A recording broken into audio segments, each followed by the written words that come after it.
2035 இந்தியாவுக்கு ஒரு சோதனை கூடம் விண்வெளியில் அமைக்கிறதுக்கு பாரத பிரதமர் திட்டம் சொல்லியிருக்கிறாங்க.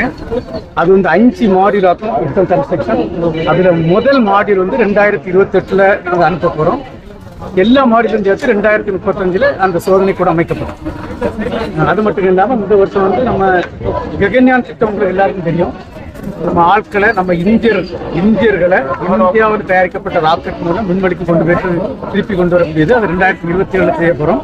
அதுக்கு உள்ள திட்டத்தில் ஆள் இல்லாமல் 3 இந்த ஏவூர்திகள் அனுப்பணும். அதனுடைய முதல் ஏவூர்தி அனுப்புறதுக்கும் அதுக்குள்ள வேலை நடந்துட்டு இருக்கு. அப்புறம் சந்திரயான் 4 சந்திரயான் 5 திட்டங்கள் எல்லாம் உங்களுக்கு தெரியும். சந்திரயான் 3 தான் 2023 ஆகஸ்ட் 23 இந்தியா தான் முத சந்திரனின் தென்துருவத்தில் தயாரிங்கியது.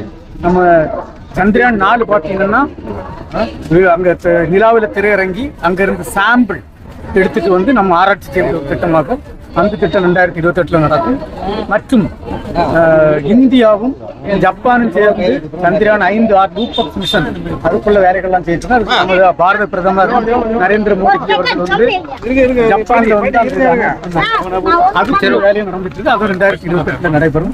இந்த ஆண்டு நிறைய ராக்கெட்டுகள் அனுப்புறதுக்கு திட்டம் வச்சிருக்கோம். நன்றி.